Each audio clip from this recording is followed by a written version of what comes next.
Boa noite, então, oficialmente, Brenda, Caio, José, Lucas, Marcos, como vocês estão? Pois bem, a gente vai retomar e vai finalizar finalmente aquele assunto que a gente está tratando já há algum tempo acerca do que a gente denomina vícios redibitórios, né? Lembrem-se sempre que essa figura que nós chamamos de vício redibitório nada mais é do que um defeito que vai acabar desvalorizando a coisa ou vai tornar esta coisa imprópria para o uso. Tá? Vício redibitório nada mais é do que isso. A desvalorização de determinado bem ou a, a questão de deixar impróprio a utilização deste bem para o seu uso final a que se destina. Tá? Dentro dessa construção, nós chegamos, por exemplo, a diferenciar o vício redibitório que está, novamente, dentro do plano da eficácia desse contrato, que vai buscar uma resolução ou abatimento dentro desse contrato realizado. Lembre-se sempre que a gente vai acabar figurando quase que quase que sempre na questão do abatimento do preço, a resolução do contrato, esse desfazimento, doutrinadores antigos diziam o desfazimento, é algo que é muito raro por força daquele princípio da força obrigatória dos contratos, né? E o erro, diferentemente dessa figura do vício redibitório, está no plano da validade, que vai gerar uma anulabilidade desse contrato. Então, foram questões que nós trabalhamos, diferenciação de erro, diferenciação do vício redibitório. Eu falei para vocês que quando se pleitear esse abatimento proporcional no preço desse contrato, né, a gente tem ação quanti minores ou ação estimatória, né? E quando você requerer a resolução desse contrato, devolvendo essa coisa, recebendo de volta a quantia que você desembolsou em dinheiro, por exemplo, sem sempre, lembrando sempre, na verdade, a questão em que isso não exime a possibilidade de você pleitear perdas e danos, nós temos a figura da ação redibitória, né? Ou seja, na primeira possibilidade a ação estimatória e a segunda possibilidade a ação redibitória com a devolução do valor pago e o ressarcimento das despesas que você teve com esse contrato e até mesmo a possibilidade de você pleitear perdas e danos, tá? Um ponto que eu trabalhei na aula com vocês, na aula passada, foi acerca da decadência de você desse direito, né? Na verdade, a gente acabou deixando um pouco confuso, só que eu vi que esse tipo de confusão dentro dessa discussão do enunciado doutrinário do CJF, que é o enunciado 174, quem propôs esse enunciado foi o professor Gustavo Tepedino e o Carlos Rego Monteiro Filho, só que, na verdade, vocês não precisam se preocupar com esse tipo de questão, tá? Então, o que vocês têm que se atentar é que quando a gente está diante de um vício, que é um vício aparente, ou seja, um vício que pode ser percebido de forma imediata, nós aplicaremos a regra do caput do artigo 445 do Código Civil. O que esse caput, essa cabeça desse artigo, diz para nós? Que o adquirente decai esse direito de redibição ou do abatimento do preço no prazo de 30 dias, se essa coisa que está sendo adquirida for um bem móvel, e de 1 ano, se esse bem que está sendo adquirido, dessa coisa, for imóvel, tá? Contado da entrega efetiva deste bem, tá? Ou seja, no momento ali, de fato, da tradição. Só que a gente tem uma possibilidade de que esse prazo será reduzido pela metade, depois da ponto e vírgula desse artigo 445 caput do Código Civil, que se essa pessoa, esse adquirente, se ele já estivesse na posse, melhor dizendo, na posse desse bem que ele está adquirindo, quando a gente estiver diante de uma alienação de uma coisa móvel, esse prazo de 30 dias cairá para 15 dias, se reduzirá, portanto, a metade. E quando a gente estiver tratando de figura de um bem imóvel, esse prazo que nós temos de 1 ano, né, cai também pela metade, ou seja, 180 dias dentro dos 6 meses. Então, quando essa pessoa estiver já dentro da posse antes do contrato, esse prazo de 30 dias de um ano cai pela metade, tá? Um grande exemplo disso, como eu falei para vocês, é o caso do contrato de locação, né? No contrato de locação, nós temos ali a figura, por exemplo, de uma pessoa que pode ter maquiado determinado bem imóvel, maquiado não, porque você já vai estar diante ali mais ou menos de um vício aparente, né? Mas você identificando algum problema dentro desse imóvel, mas você já estava na posse desse imóvel como locatário, nós temos direito de preferência, etc., a ser observado. Sim, aqui nesse caso nós temos, ao invés de um ano para se pedir para se ajuizar uma ação para fazer essa questão desse vício que é aparente, esse prazo de um ano cai pela metade, tá? Mas quando esse vício, diferente do primeiro caso, ele for um vício oculto, ou seja, um vício que só pode ser conhecido mais tarde, nós temos alguns prazos aqui que são prazos diferenciados, tá? Por quê? Porque o prazo, na verdade, vai contar do momento em que esse adquirente tiver ciência desse vício, né? E, a partir do momento que ele tiver ciência desse vício, conta-se o prazo de 180 dias em se tratando de bens móveis e de um ano para bens imóveis, tá? Para coisas imóveis, tá? Então, um grande exemplo que a gente tem disso é a questão, por exemplo, em que você adquire uma propriedade e que essa propriedade com as chuvas que eram para estar acontecendo agora, de repente acaba inundando a sua casa e isso tudo foi maquiado por uma pintura, então é um vício que era um vício oculto e o prazo acontece a partir do momento da ciência desse vício, tá? Eu falei para vocês do enunciado, acabei fazendo até mesmo uma confusão, meu objetivo não é fazer isso, é isso que predomina na jurisprudência majoritária, tá? Então, se for ali, é a partir do conhecimento desse vício, que não é o vício aparente. Quando se tratar de vício aparente, como eu falei para vocês, o prazo ele muda. 30 dias para bens móveis, para coisas móveis, e um ano para coisas imóveis. Se você tiver já na posse desse bem, reduz pela metade. Para vícios ocultos, vícios não aparentes, vícios que você só consegue enxergar na hora de se utilizar, de usufruir desse bem, o prazo conta ali do momento em que você tiver ciência desse vício oculto, a partir de 180 dias para bens móveis e para bens imóveis, um ano, tá? Um exemplo que eu posso trabalhar com vocês, por exemplo, quando você faz lá, a Maria Helena Diniz trabalha com esse exemplo dos novilhos, né? Em que você contrata, por exemplo, um boi para procriar, um boi, enfim, de uma qualidade muito boa, só que aí depois você descobre que esse boi é estéril. Então é um vício que se demonstra, que se aparenta somente depois desse uso, tá? Então nós temos essas questões e estes prazos, beleza? E aí a gente parou mais ou menos por aqui, né? Deixa eu só dar uma olhada aqui no meu roteiro. Pois bem, me identifiquei aqui. Então, para a gente finalizar finalmente esse estudo dos nossos vícios redibitórios, né, e essa introdução que eu fiz para vocês, para a gente se situar, para se localizar dentro do nosso tempo, nós temos que enxergar duas observações. Tá? A primeira observação tem uma relação direta com o parágrafo 2º desse artigo que a gente está estudando, novamente, o artigo 445 do Código Civil, que vai falar lá no caso dos animais, né?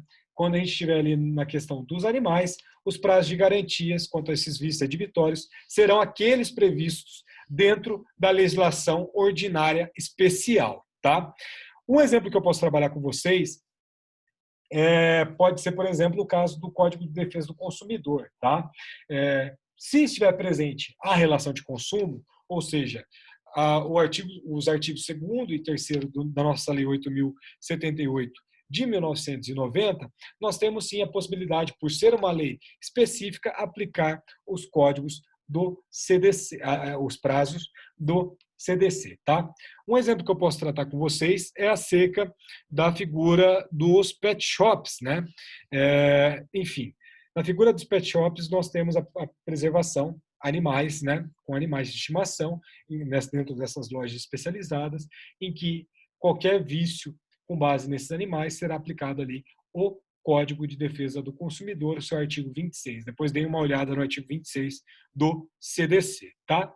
E na falta de uma previsão legal, devem sim ser aplicados os usos e os costumes locais, né, que está dentro de uma sintonia lá na parte geral do Código Civil, que é o artigo 113 do Código Civil, e que aparece ali como uma concepção social do nosso contrato, né? Na falta de usos, vai acabar incidindo algumas aplicações, por exemplo, do prazo de 180 dias, que são os prazos constantes na regra dos vícios ocultos, tá? Ou seja, 180 dias, quando não existe a possibilidade de você determinar ali os usos e os costumes dentro desse local, acaba se aplicando a regra dos 180 dias, tá? Pois bem, e a nossa última observação, nossa segunda observação, está diretamente relacionado com o artigo 446 do Código Civil, quando ele fala para nós, ó, não correrão os prazos do artigo antecedente na constância da cláusula de garantia, mas o adquirente deve denunciar o defeito ao alienante nos 30 dias seguintes ao seu descobrimento, sob pena de decadência. Tá? Aqui eu preciso fazer um alerta com vocês. Esse dispositivo, que é o 446 do Código Civil, ele acaba gerando dúvidas que são infinitas dentro da nossa sistemática, tá?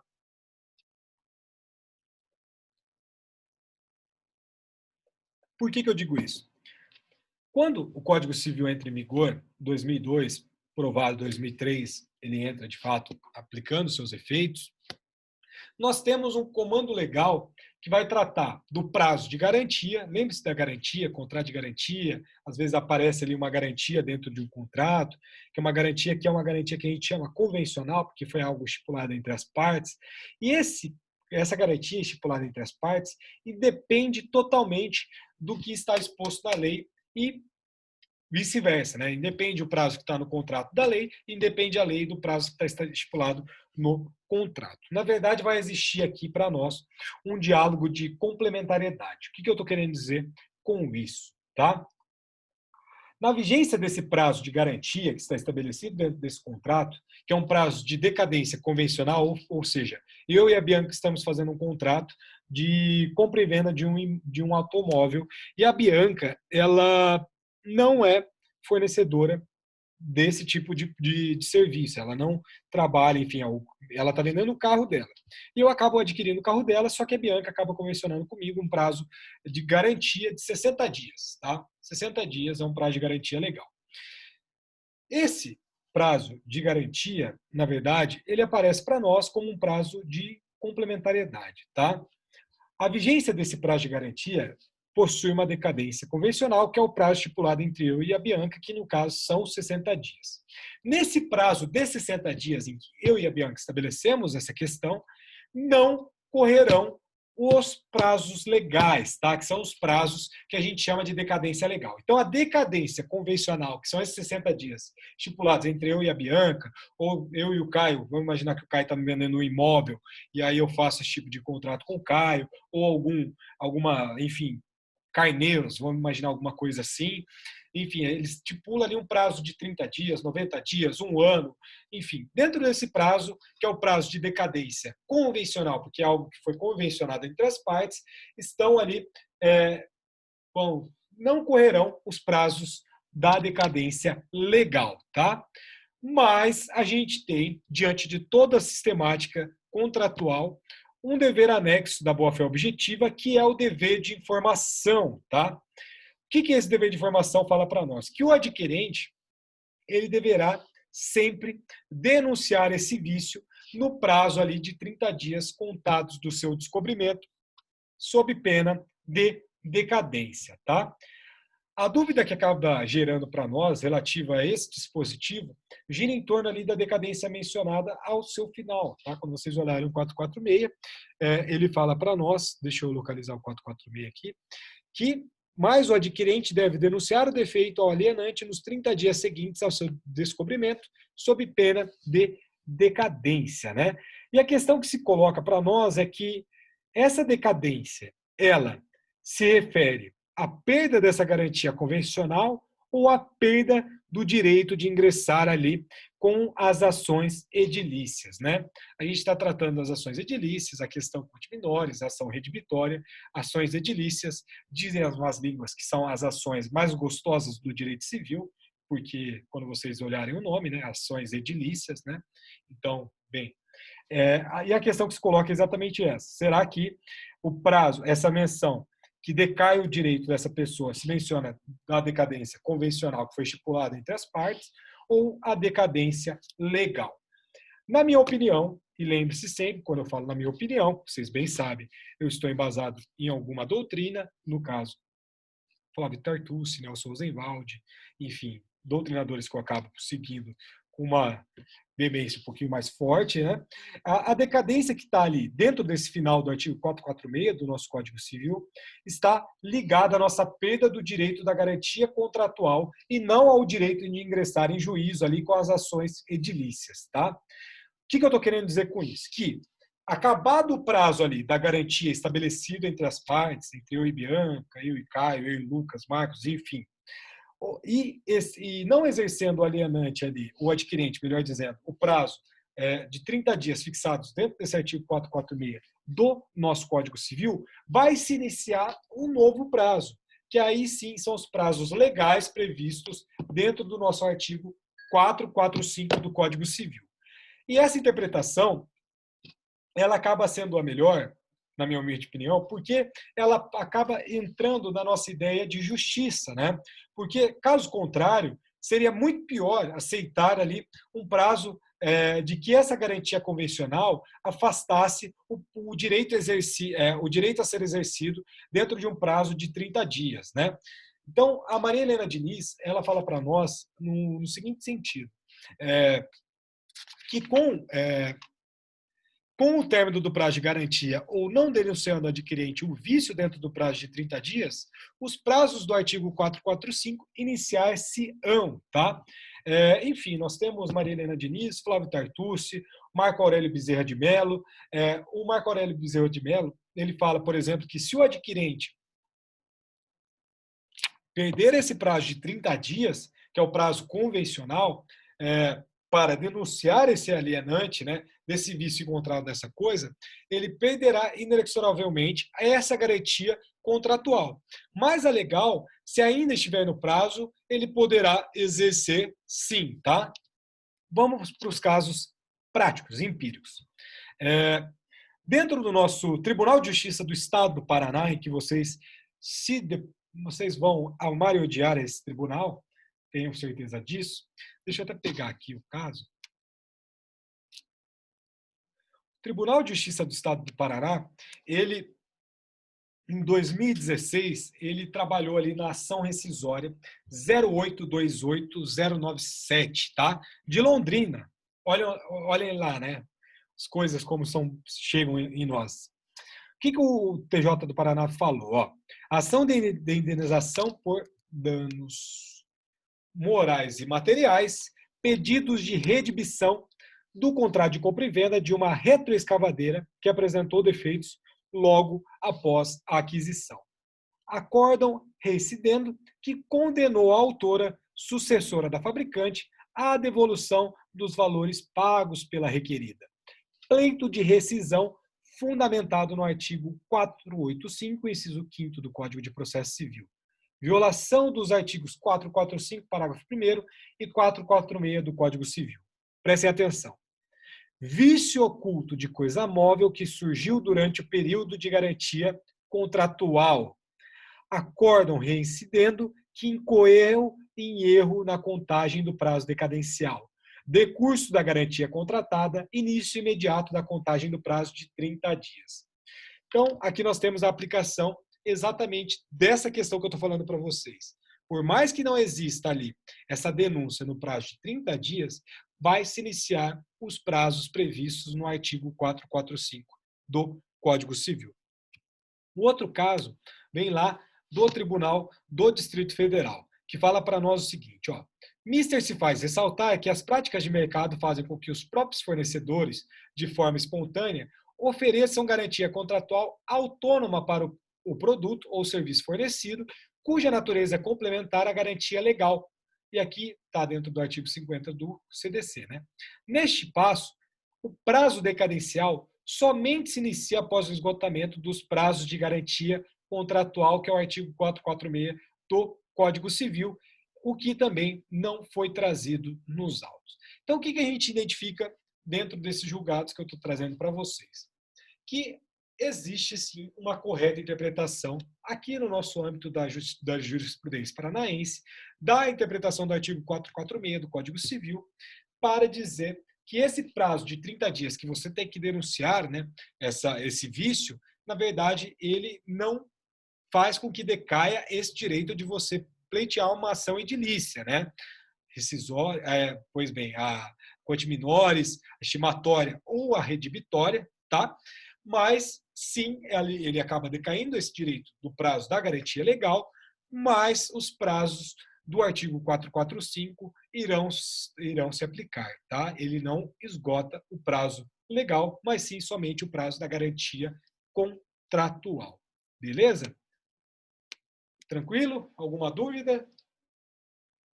A hora é agora, ou me mandem no WhatsApp depois, né? Tranquilo?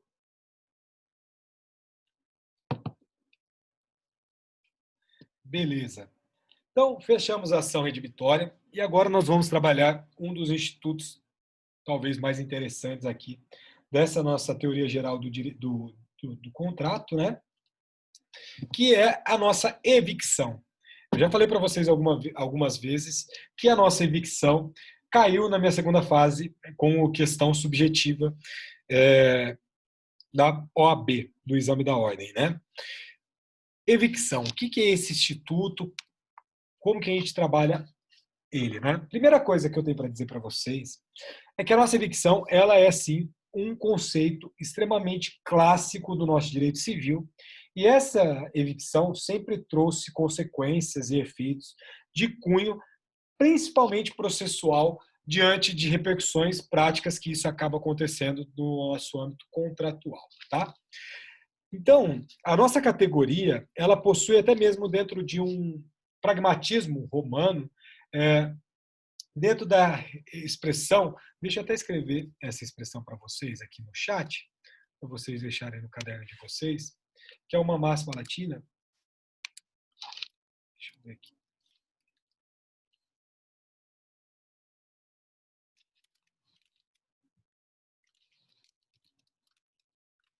Ele insere. O que essa máxima diz para nós? Né? Essa expressão, melhor dizendo, não é máxima. Ele insere significa ser vencido ou ser um perdedor. Né? Então, o Silvio de Salvo Venosa, nem preciso falar do tamanho do Silvio de Salvo Venosa, ele vai falar para nós que, na verdade, a responsabilidade civil por evicção acaba surgindo ali nos contratos consensuais dentro da Roma antiga, em um momento ali correspondente, com menos formalidade, dentro de uma estipulatio, né? Então nós temos ali a figura da evicção já desde a nossa Roma antiga sendo aplicada, e naquela época o que nós tínhamos é que se o adquirente de bens era demandado por um terceiro, antes de ocorrer ao uso capião da coisa, ele poderia se chamar o vendedor, a fim de que ele apresentasse em juízo, tranquilo, Marcos, bom trabalho, apresentasse em juízo para assisti-lo ou defendê-lo dentro desse eventual processo que iria ocorrer. Então, o que eu estou querendo dizer para vocês? Se o vendedor ele negasse a comparecer dentro desse pleito e que está sendo discutido ali essas questões, ou se mesmo ele comparecendo, esse adquirente se visse privado dessa coisa que ele tinha adquirido, tendo ele sendo prejudicado, ele tinha sim o direito à chamada actio auctoritatis, tá? Para obter o dobro do preço que ele tinha pago pelo alienante originário. Tá? Então, imaginemos que a Bianca me vendeu um bem, só que, na verdade, a Bianca não poderia vender esse bem, porque esse bem era da Brenda. Então, a Brenda vem, restitui o bem dela, e eu poderia, lá na Roma Antiga, chegar para a Bianca e cobrar o dobro do que eu paguei nesse bem para a Bianca. Tá? Beleza? Então, o que nós temos? Nós temos, dentro da nossa codificação privada, no nosso Código Civil, lá no nosso artigo 447 até o artigo 457 do Código Civil, as questões que tratam ali dos efeitos da perda, e essa evicção ela pode ser total ou parcial, tá? Pois bem, dentro da nossa regra da codificação privada, no nosso Código Civil, a nossa interpretação doutrinária, nossa interpretação também jurisprudencial, a evicção ela pode ser conceituada como a perda da coisa diante de uma decisão judicial ou de um ato administrativo que atribui a um terceiro. Vou colocar isso aqui no chat para vocês, tá? Então, a evicção nada mais é. Deixa eu. Será que eu ponho no chat? Perda da coisa diante de uma decisão judicial ou de um ato administrativo que atribui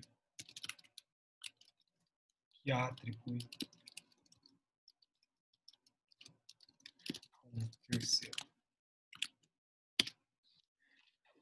Então, evicção basicamente pode ser conceituada então na perda da coisa diante de uma decisão judicial ou de um ato administrativo que atribuiu a um terceiro. Tá? A gente vai entender quanto a isso, mas saibam que os efeitos da perda da evicção pode ser parcial e pode ser sim total. Tá? Vamos avançar aqui para a gente conseguir entender um pouquinho melhor este instituto. Primeira questão é que a gente tem que entender e deixar claro para vocês que o conceito clássico de evicção é que ela decorre ali de uma sentença judicial, tá?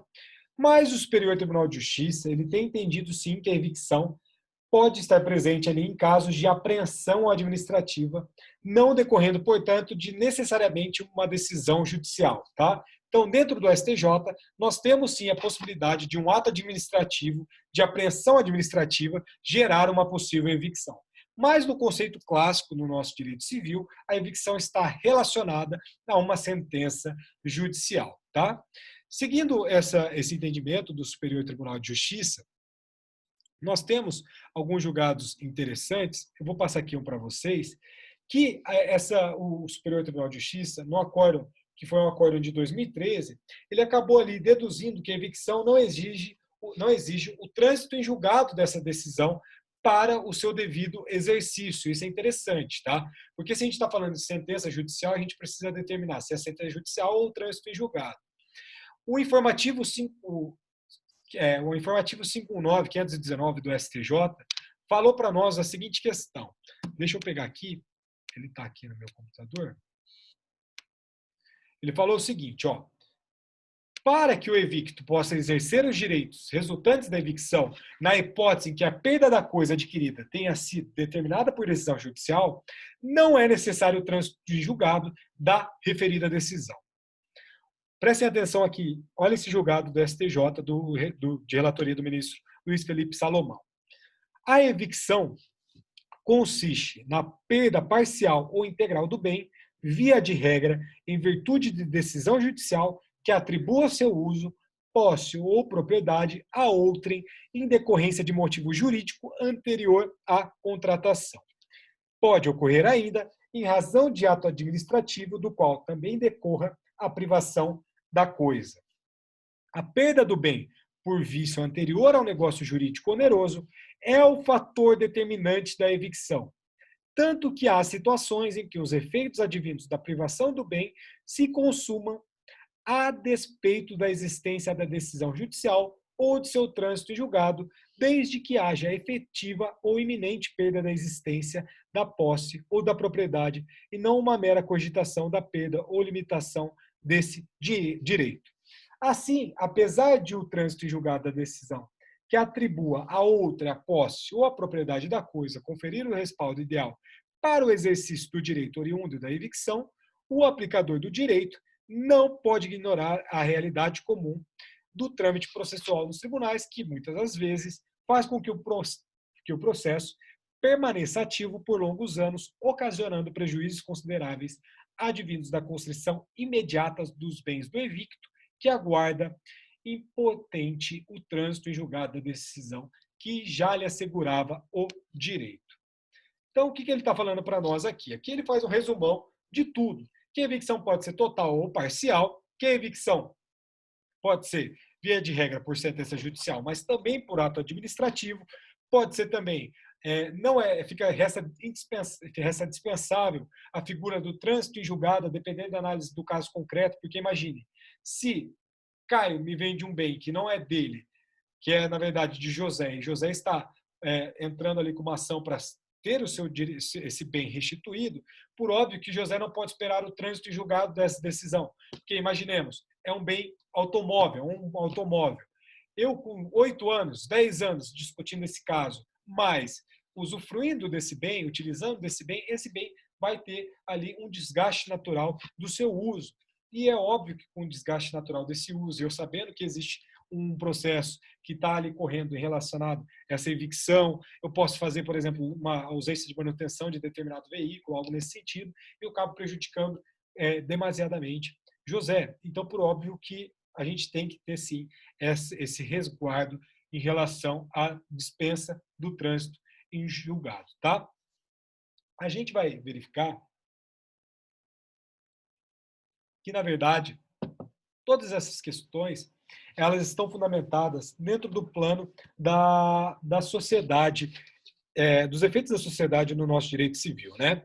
Os nossos institutos privados, aquela preservação em que não existe uma intervenção estatal, nada naquele sentido, a gente acaba flexibilizando isso para existir uma funcionalização de todo o sistema, né? Então, dentro dessa perspectiva, a gente tem que os civilistas contemporâneos ao nosso código, contemporâneos ao Código Civil de 1916, somente admitiam ali a evicção mediante uma sentença com trânsito em julgado, com base no artigo, no inciso 1º do artigo 1117 do Código de 1916, tá? Mas, hoje em dia, isso dentro dessa visão de funcionalidade no nosso sistema privado, nós temos sim a dispensa desse trânsito julgado para a questão da evicção. E além disso, em 2018, o mesmo Tribunal da Cidadania, o nosso Superior Tribunal de Justiça, concluiu que também caracteriza a evicção a conduta da parte de incluir ali gravame capaz de impedir a transferência livre e desembaraçada de um veículo objeto de um negócio de compra e venda, tá? Então, dentro desse julgado de 2018, a ministra Nancy Andrighi, que foi relatora desse caso, ela acabou reconhecendo o direito da intermediadora da compra e venda do veículo em ser reparada pelos prejuízos causados pelo alienante em virtude de uma resolução do contrato pela evicção. Então, nós temos ali a questão de um próprio gravame que impede a transferência livre e desembaraçada desse veículo como um objeto de se ver uma reparação de danos dentro dessas possibilidades, tá? Vamos entender como que é esse Instituto da Evicção e como que funciona, quais são as partes, etc. Tá? Só dei um panorama geral para os senhores e para as senhoras. Quando a gente introduz o tema, nós temos o artigo 447 do Código Civil. O artigo 447 do nosso Código Civil é uma garantia legal que traz para nós uma garantia legal em relação a essa perda dessa coisa. Ou seja, esse objeto desse negócio jurídico celebrado que atinge os nossos contratos bilaterais, onerosos e comutativos, mesmo que esse bem tenha sido adquirido em asta pública, tá? A responsabilidade pela evicção desse bem arrematado em asta pública é uma novidade que foi introduzida dentro do nosso Código Civil de 2002, tá?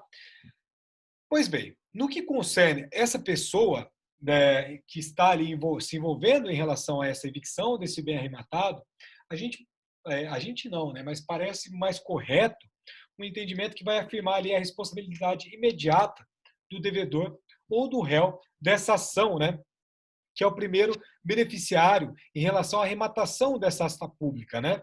Então, o credor ou o autor, ele tem sim uma responsabilidade subsidiária por ser o beneficiário indiretamente, aliás, beneficiário indiretamente, né? Bianca, não tem problema em relação à internet, tá? Qualquer coisa você assiste depois, beleza? Então, essa questão de que dessa pessoa, desse autor ter sido beneficiado indiretamente, porque é autor e réu, credor e devedor. Nós temos um credor que tem uma casa.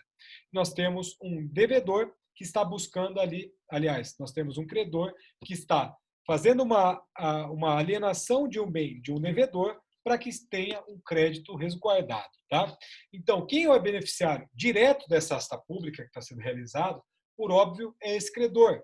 Mas o devedor, ele pode ser sim o beneficiário de forma indireta, tá? E esse beneficiário de forma indireta pode ser sim responsabilizado, ou seja, nessa situação, a figura desse alienante, dessa pessoa que está sendo feita a asta pública, pode ser sim ter uma responsabilidade subsidiária, tá? Para esse beneficiário indiretamente. Só que essa questão não é pacífica, tá? Porque existe sim uma possibilidade de quem entenda que existe uma responsabilidade imediata desse credor e uma responsabilidade subsidiária do devedor. Da jurisprudência, por exemplo, do Tribunal de Justiça de Minas Gerais, a gente pode encontrar a decisão de que vai aplicar esse último entendimento que eu estou explicando para vocês, tá? Vamos lá.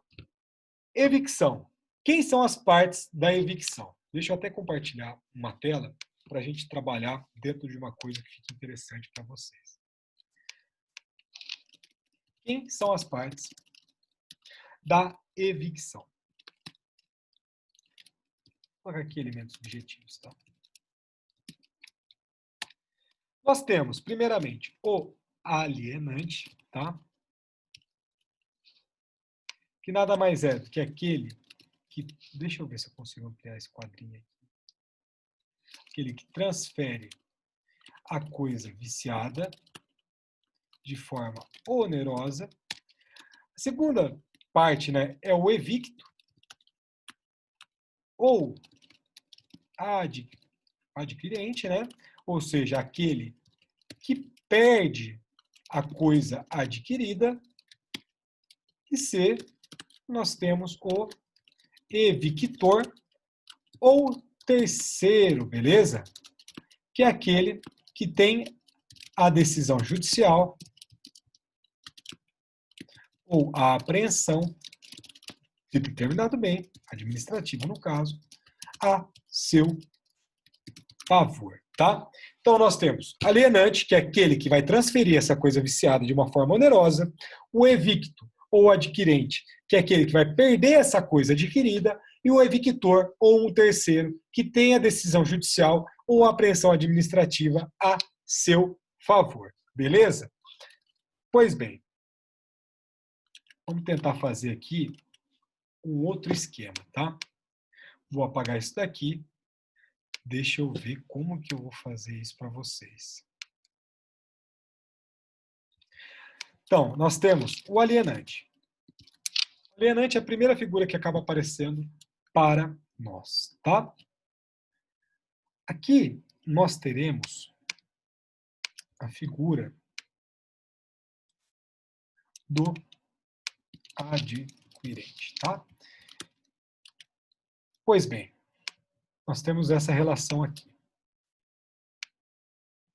O adquirente está comprando determinada coisa deste alienante, né?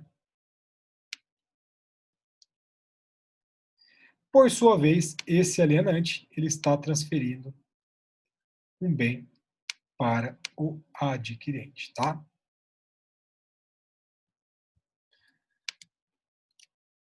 Beleza?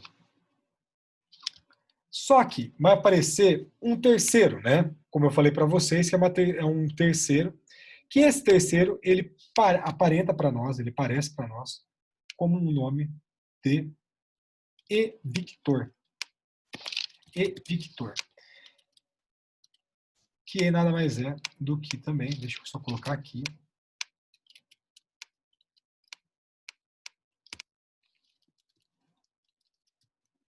terceiro.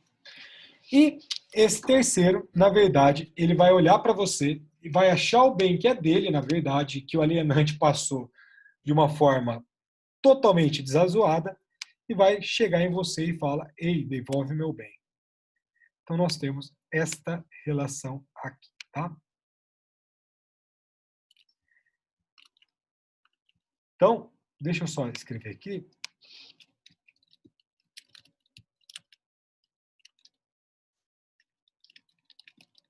Dentro da ação reivindicatória. E aqui nós temos dentro desse movimento, né, a transferência do bem do alienante para o adquirente. E o evictor, ele vai pleitear esse bem que foi transferido dentro dessa ação que a gente chama de ação reivindicatória, tá? Então, nós temos aqui o adquirente, que pode ser nomeado também como o nosso evicto, né? Como eu falei para vocês. Então, nós temos aqui a figura do evicto. Esse evicto, ele está sendo, então, demandado em razão a esse bem que foi transferido do alienante para ele, por um terceiro que nada teve a ver com esse negócio, entre adquirente A e alienante B. Nós temos um evictor, que é a C, que não participou deste negócio jurídico celebrado entre eu e o meu alienante, tá? E esse terceiro, ele está pleiteando o bem através dessa ação que se denomina ação reivindicatória. Acho que está escrito errada. Eita, nós. Agora sim, tá? Reivindicatória, tá? Então, nós temos este pleito, tranquilo? Então, o que nós temos dentro dessa figura? E depois nós vamos voltar aqui para este esquema. O inciso 3º do nosso artigo 109 do Código Civil vai preconizar ali, primeira questão processual, que não vai correr prescrição pendendo a ação de evicção, tá? O que isso quer dizer? Que somente após o trânsito em julgado da sentença a ser proferida nessa ação em que discute essa evicção, vai existir ali essa questão do prazo prescricional que vai voltar a correr, tá? A responsabilidade também pela evicção vai decorrer totalmente da lei, ou seja, essa responsabilidade pela evicção não precisa estar prevista dentro de um contrato, mas as partes podem sim reforçar essa responsabilidade, atenuando ou agravando os efeitos desta evicção. Quanto à questão do reforço à evicção, a gente tem uma vedação ao enriquecimento sem causa, tá? Então, existe um entendimento dentro da jurisprudência em que existe um limite dentro do dobro do valor da coisa pela função social dos pactos em relação a esta questão, tá? Com relação à exclusão da responsabilidade, esta pode ocorrer ali, mas sim desde que seja de forma expressa, que é uma cláusula de irresponsabilidade pela evicção, tá? A gente não presume essa exclusão em hipótese alguma, todavia, mesmo que exista uma exclusão da responsabilidade por essa evicção, se essa ocorrer, o alienante responde pelo preço da coisa. Então, se o evicto não sabia do risco dessa evicção, o informado ou informado do risco, né, ele não pode ter assumido tal risco. Então, nós temos ali a questão da exclusão de responsabilidade, mas é necessário, sim, uma previsão expressa, tá?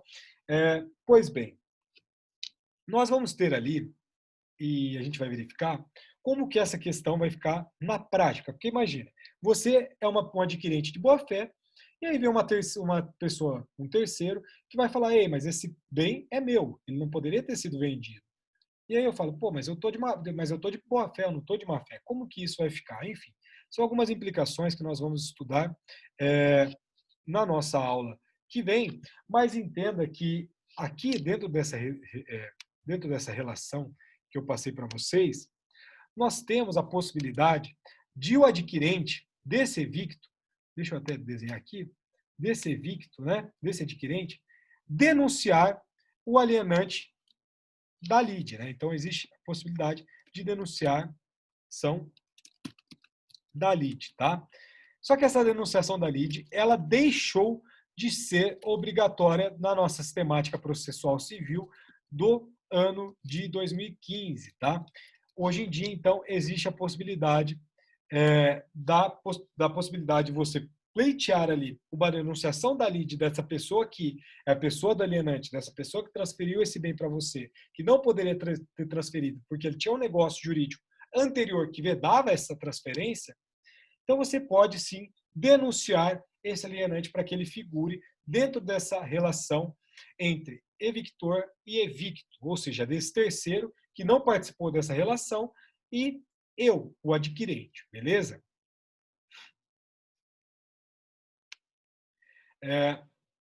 E com a nossa dentro dessa questão de exclusão de responsabilidade, dessa evicção, né, nós temos um entendimento majoritário que vai entender que esse alienante somente ficará totalmente isento de responsabilidade se pactuada uma cláusula de exclusão e que esse adquirente for informado sobre o risco da evicção, ou seja, aquela pessoa que sabia do risco dessa evicção e aceitou, tá? Por exemplo, na doutrina clássica, nós temos o Washington de Barros Monteiro, que vai trabalhar ali algumas fórmulas para nós. Primeira fórmula é a cláusula expressa de exclusão de garantia, mais o conhecimento do risco da evicção por esse evicto. Isso vai gerar uma isenção de toda e qualquer responsabilidade por parte do alienante. Se existir somente uma cláusula de exclusão dessa garantia da evicção, mas que não tenha uma ciência, portanto, dessa possibilidade desse bem, desse risco, de existir esse risco de evicção, vai existir uma responsabilidade do alienante apenas pelo preço pago pelo adquirente pela coisa evicta e quando existir uma cláusula expressa de garantia, mas sem que o adquirente haja assumido o risco da evicção e de que foi informado, existe sim o direito dessa pessoa, desse alienante, né? Aliás, dessa pessoa que adquiriu esse bem, desse adquirente, de reaver o preço que desembolsou, tá?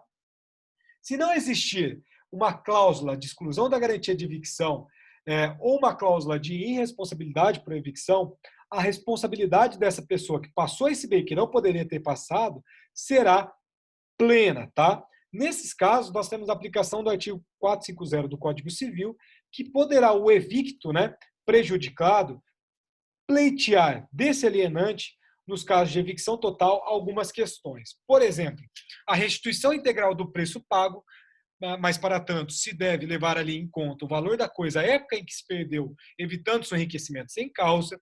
Segunda possibilidade, a indenização dos frutos que tiver sido obrigado a restituir ao evictor ou terceiro. O terceiro exemplo é a indenização pelas despesas dos contratos, pelos prejuízos diretamente que resultarem dessa evicção, por exemplo, danos emergentes, despesas de escrituras públicas e registros, lucros cessantes, danos morais, né, ou danos imateriais, enfim. Custas judiciais e os honorários advocatícios dos advogados, do advogado, por ele constituído. E a indenização pelas benfeitorias necessárias e úteis não abandonadas ao evicto pelo evictor. Mas se essas benfeitorias ali, dessa pessoa que sofreu a evicção, tenha sido feitas por esse alienante, o valor deve ser sim considerado em conta na restituição devida. Eu vou retomar todos esses pontos na aula que vem, vou trabalhar aqui com esquemas para vocês entenderem. A evicção é uma coisa básica, mas ela é um pouco complexa da gente conseguir explicar essa formação no todo, tá? Mas eu vou montar alguns esquemas para vocês enxergarem isso, como que funciona na prática, mas nós temos que, claro, essa pessoa que é esse evicto, né, ele não pode ser prejudicado em hipótese alguma. Melhor dizendo, somente na hipótese que existir a exclusão da responsabilidade dessa pessoa, desse alienante, mas a informação expressa de que essa pessoa que está adquirindo esse bem corre o risco de perder esse bem em razão de uma possível ação reivindicatória. Beleza? A gente vai trabalhar isso novamente na aula que vem. É só um panorama geral desse conceito, que é um conceito complexo, e a gente retoma na próxima aula. Vou fazer a chamada rapidinho.